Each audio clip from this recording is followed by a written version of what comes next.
الحمدللہ رب العالمین والصلاة والسلام علی سید المرسلین اما بعد فاعوذ باللہ من الشیطان الرجیم بسم اللہ الرحمن الرحیم. پڑھیے الصلاة والسلام علیک یا رسول اللہ وعلی آلک واصحابک یا حبیب اللہ. الصلاة والسلام علیک یا نبی اللہ وعلی آلک واصحابک یا نور اللہ. یار اسلامی بھائیوں، درود پاک پڑھنے کے بے شمار فضائل و برکات ہیں. کعبے کے بدر الدجا، طیبہ کے شمس الضحیٰ صلی اللہ تعالیٰ علیہ وسلم کا ایک بڑا پیارا فرمان ہے. میرے آقا فرماتے ہیں جس کا مضمون ہے کہ جو کوئی شخص ایک بار درود پاک پڑھے اللہ تعالیٰ اس پر اپنی 10 رحمتیں نازل فرماتا ہے، اس کے 10 گناہوں کو مٹا دیتا ہے اور اس کے نامہ اعمال میں 10 نیکیاں لکھ دی جاتی ہیں. اچھا، بظاہر تو یہ ایک حدیث پاک اور کئی بار سنی ہے، مگر میں اس حدیث کا ایک شاندار اسپیکٹ، ایک اور جہت آپ کے سامنے رکھنا چاہتا ہوں. آج کل کاروباری لوگ بیٹھے ہیں، ہم بیلنس شیٹ بناتے ہیں. پہلے تو بیلنس شیٹ بنانے میں بہت ٹائم لگتا تھا، جب ہاتھ سے بناتے تھے ملتی نہیں تھی. اب جب سے سافٹ ویئر آ گئے تو روز بٹن دبائیں روز بیلنس شیٹ نکل آتی ہے کہ بھائی آج کیپٹل کتنا ہے، آج لاس کتنا ہے، آج پروفٹ کتنا ہے. سافٹ ویئر نے لائف آسان کر دی، ورنہ اکاؤنٹنٹ کو 3 دن پہلے کہنا پڑتا تھا جب جا کے بیلنس شیٹ بنتی تھی. ٹھیک ہے نا؟ لیکن ہم بیلنس شیٹ بناتے ہیں، اس کا طریقہ کیا ہوتا ہے کہ debit side, credit side, plus minus کر کے آپ کا میرا بیلنس کیپٹل سامنے آ جاتا ہے. رمضان میں بھی کئی لوگوں نے بنائی ہوگی جن کو زکوٰۃ دینی ہوگی. لیکن آن دا ڈے آف ججمنٹ، قیامت کے دن بھی ایک بیلنس شیٹ بنے گی. قیامت کے دن بھی ایک اکاؤنٹ کھلے گا اور وہ بڑا کروشل ہوگا. اس میں کیا ہوگا کہ میزان عمل لگایا جائے گا، لوگوں کے اعمال تولے جائیں گے. ایک پلڑا نیکیوں کا ہوگا، ایک پلڑا گناہوں کا ہوگا. اچھا، یونیکنیس بتاؤں کہ جو میزان عمل ہوگا نا، ترازو، دنیا کے ترازو میں جو پلڑا بھاری ہوتا ہے وہ پلڑا جھک جاتا ہے، مگر قیامت کے دن جو پلڑا بھاری ہوگا وہ اوپر ہو جائے گا. اچھا، اب کیا ہوگا؟ قرآن کہتا ہے سورہ قاریہ میں فَأَمَّا مَنْ ثَقُلَتْ مَوَازِينُهُ، جس کی نیکیاں کی جو پلڑا ہے وہ بھاری ہو گیا، ہیوی ہو گیا، کیا ملے گا اسے؟ فَهُوَ فِي عِيشَةٍ رَاضِيَةٍ، وہ مزے میں، چین میں، جنت کی نعمتوں میں ہوگا. پھر آگے فرمایا وَأَمَّا مَنْ خَفَّتْ مَوَازِينُهُ فَأُمُّهُ هَاوِيَةٌ وَمَا أَدْرَاكَ مَا هِيَ نَارٌ حَامِيَةٌ. قرآن کہتا ہے جس کے پلڑا ہلکا پڑ گیا نا، نیکیاں کم ہوئی، گناہ زیادہ ہو گئے، وہ بھڑکتی آگ میں ڈالا جائے گا، شعلے مارتی ہوئی آگ میں ڈالا جائے گا. Try to understand. وہ جو بیلنس شیٹ ہوگی نا، موسٹ کروشل بیلنس شیٹ ہوگی. There is no way to change the balance. اس دن کوئی طریقہ نہیں ہوگا. ادھر تو مثال کے طور پہ کوئی بندہ قرضے میں چلا گیا، کسی سے لون لے لے گا، ڈیبٹ سائڈ زیادہ ہے تو کسی نہ کسی کے ساتھ لون لے کر ایڈجسٹ کر لے گا. ادھر لون لینے کی کوشش کی جائے گی. روایتوں میں آتا ہے کہ ایک بندہ ایسا ہوگا جس کا ایک نیکی کم ہوگی، بیلنس ہو جائے گا. اگر ایک نیکی مل جائے تو جنت میں چلا جائے گا، صرف ایک نیکی. اب وہ مارا پھرے گا قیامت کے دن، یہاں تک کہ اپنی ماں کے پاس جائے گا کہ ماں جی مجھے ایک نیکی دے دیجئے، میں جنت میں چلا جاؤں گا. اس دن ماں ساتھ نہیں دے گی. والد بیٹے کے پاس آئے گا، کہے گا بیٹا میرا ایک گناہ لے لے، ساری زندگی تیری خدمت کی ہے، آج ایک گناہ کا بوجھ تو لے لے تو میرا جنت میں جانے کا سامان بن جائے گا. مگر نہ باپ بیٹے کے کام آئے گا، نہ بیٹا باپ کے کام آئے گا. کیسی نفسا نفسی ہوگی بتاؤ. اس دن اس شخص کو کتنی حسرت ہوگی کہ جس کی چند نیکیاں کم ہونے کی وجہ سے وہ جہنم میں جائے گا. اس کو کتنا یاد آئے گا کہ یار دنیا میں موقع ملا تھا، نفل پڑھ لیتا، تلاوت کر لیتا، ذکر کر لیتا، درود پڑھ لیتا، یا 1 2 4 گناہ ہی کم کر لیتا تاکہ میری جنت میں جانے کی صورت بن جاتی. یہ دن آنا ہے. اب وہ سینیریو ذہن میں رکھو اور اب اس حدیث کو دوبارہ سنیں کہ درود پاک تو میری بیلنس شیٹ کو ایڈجسٹ کرنے کا شاندار وظیفہ ہے. کہ آقا فرما رہے ایک بار درود پڑھو 10 نیکیاں بڑھ جائیں گی، 10 گناہ کم ہو جائیں گے. یعنی میرے نیکیوں کا وزن بڑھانے والا اور گناہوں کا وزن گھٹانے والا وظیفہ ہے. تو سچ بتاؤ پھر کتنے درود پڑھنے چاہیے؟ کوشش کیا کریں فضول کاموں سے بچ کر. بہت زیادہ ٹائم اپنے موبائل فون کے ساتھ ویسے ہی گپ شپ میں گزار رہے ہوتے ہیں، لینا نہ دینا، پتہ نہیں ساری سوشل میڈیا کی ویڈیوز دیکھنی ہیں. اس کے بجائے اللہ رسول کا ذکر کر لیا کرو، درود پاک کی کثرت کر لیا کریں. انشاءاللہ نامہ اعمال میں نیکیاں بڑھتی رہیں گی اور گناہ کم ہوتے رہیں گے. اللہ مجھے بھی اور آپ کو بھی کثرت کے ساتھ درود پاک پڑھنے کی توفیق عطا فرمائے. آئیے مل کر محبت کے ساتھ بآواز بلند درود پاک پڑھ لیں. صلو علی الحبیب صلی اللہ تعالی علی محمد صلی اللہ علیہ وسلم. رحمت الہی کا عشرہ ہے. ماہ رمضان کے 3 عشرے ہیں نا. پہلے 10 دن رحمت ہے، اگلے 10 دن عشرہ مغفرت ہے، اور آخری عشرہ جہنم سے آزادی کا عشرہ ہے. اللہ کی رحمت کے بارے میں سنا ہے مگر کبھی کوشش کی اس کو جاننے کی کہ اس کی رحمت کی وسعت کیا ہے، اس کی رحمت کے ڈائمنشنز کیا ہیں، اس کی رحمت ہے کتنی بڑی. آؤ آج اللہ کی رحمت کی بات کرتے ہیں، آج اللہ سے محبت کی بات کرتے ہیں، وہ کریم ہم پر کتنا مہربان ہے، آج اس پر بات کرتے ہیں، کس طرح اس کی مجھ پر اور آپ پر مہربانیاں ہیں۔ یاد رکھیں، دنیا میں کوئی کسی سے پیار کیوں کرتا ہے؟ What is the reason? کیا وجہ ہوتی ہے کہ بندہ کسی کے فال ان لو، اس کے پیار میں گم ہو جاتا ہے؟ 3 ریزن ہوتی ہیں نارملی۔ یا تو وہ بڑا حسین ہوتا ہے، اچھا لگنے لگ جاتا ہے، یا بڑا مہربان ہوتا ہے، خیال رکھنے والا ہوتا ہے، یا وہ بڑا با کمال ہوتا ہے، اسپیشل ہوتا ہے، عام لوگوں سے ہٹ کر ہوتا ہے، اس لیے اس سے پیار ہو جاتا ہے۔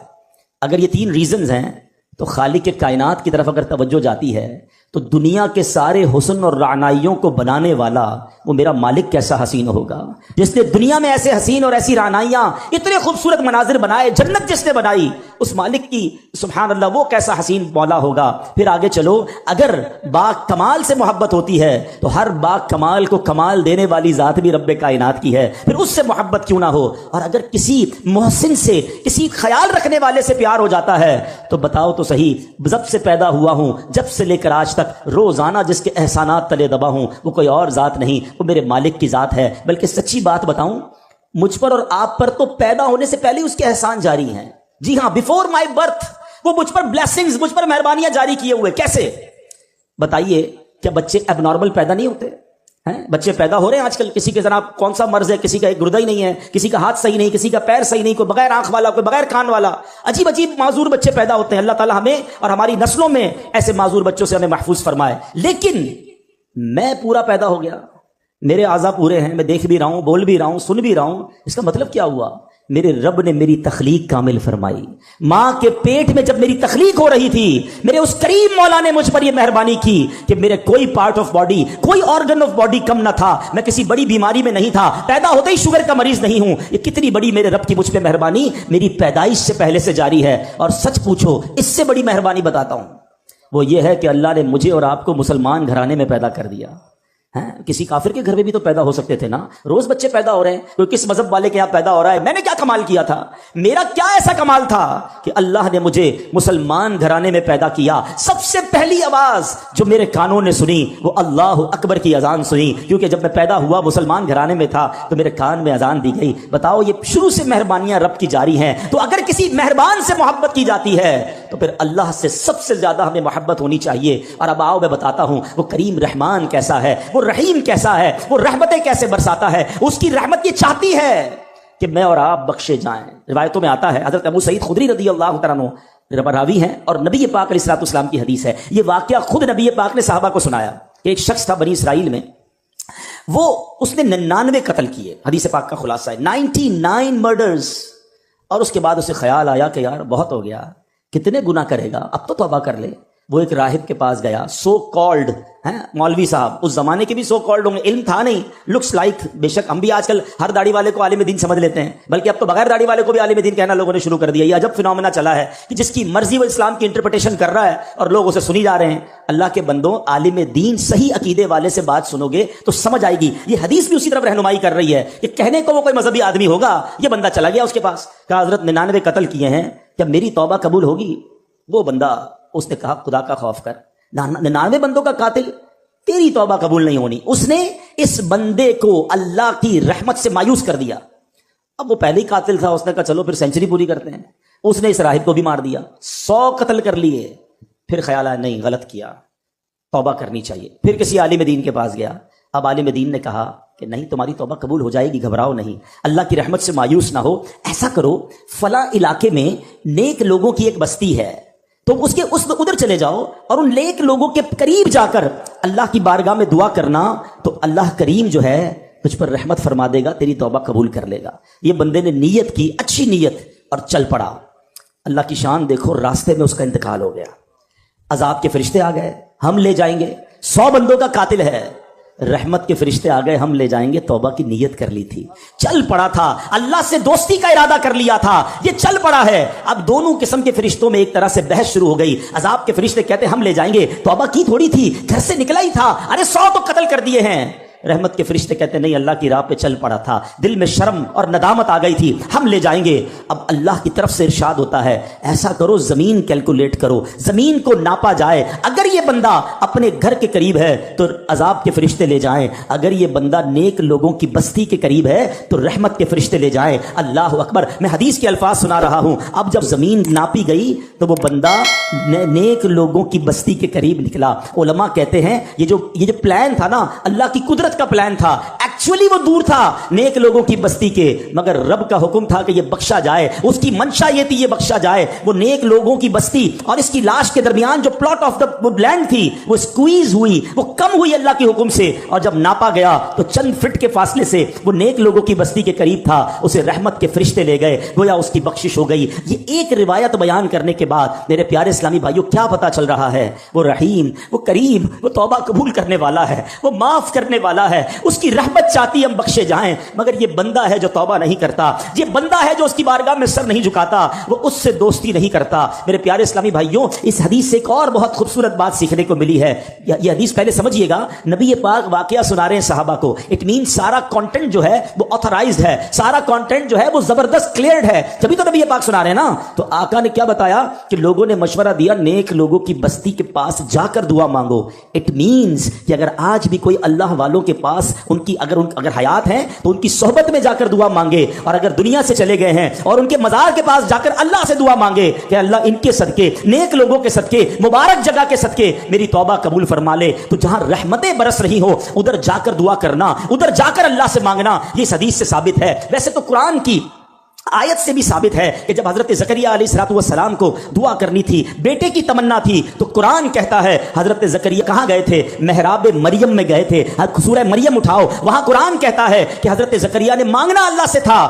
گئے کیوں محراب مریم میں؟ ارے اللہ سے تو کہیں سے مانگ سکتے تھے نا. نہیں, بی بی مریم وہاں عبادت کرتی تھی, یہ دعا کی قبولیت کا مقام تھا. محراب مریم میں جا کر دعا کی, اللہ نے بڑھاپے میں انہیں اولاد عطا فرما دی. تو پتہ یہ چلا اللہ والوں کے جہاں قدم لگیں, اللہ والے جہاں عبادت کریں, اللہ والے جہاں موجود ہوں, اگر وہاں جا کر دعائیں مانگی جائیں, اللہ مجھے اور آپ کو بار بار مکے مدینے کی حاضری عطا فرمائے, مقدس مقامات کی حاضری عطا فرمائے. وہاں کا سفر کر کے رب سے جب وہاں جا کے بندہ مانگتا ہے تو بگڑی بن جایا کرتی ہے. تو بہرحال یہ ہے میرے رب کی رحمت. سبحان اللہ, میرے رب کی رحمت کی کیا بات کروں. اللہ کریم قرآن مجید میں فرماتا ہے, دیکھیں کچھ لوگ, شیطان ہے نا, جب بہت سارے گناہ ہو جاتے ہیں نا, اب شیطان مردود تو نہیں چاہتا ہم توبہ کریں, وہ کہتا ہے یار تیری توبہ کیسے قبول ہوگی, اتنی نمازیں قضا ہو گئی, اتنے حرام کام کر لیے, اتنے برے کام کر لیے. اب شیطان یہ ازیوم کروا دیتا ہے کہ توبہ تو قبول ہونی نہیں, اب کری جا گناہ جتنے کرنے ہیں.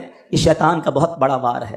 دیکھو اللہ قرآن میں کیا فرماتا ہے. اللہ فرماتا ہے کل یا عبادی الذین اسرفوا علی انفسہم لا تقنطوا من رحمت اللہ ان اللہ یغفر الذنوب جمیعا انہ هو الغفور الرحیم. اللہ فرماتا ہے تم فرماؤ اے میرے وہ بندو جنہوں نے اپنی جانوں پر زیادتی کی, اللہ کی رحمت سے نا امید نہ ہو, کبھی بھی اللہ کی رحمت سے نا امید نہ ہو. لا تقنطوا من رحمت اللہ, بے شک اللہ سب گناہ بخش دیتا ہے, بے شک وہی بخشنے والا مہربان ہے. تو اب سمجھیے گا اس بات کو کہ رب کریم ایک لمحے میں چاہے تو ساری زندگی کے گناہ بخش دیتا ہے.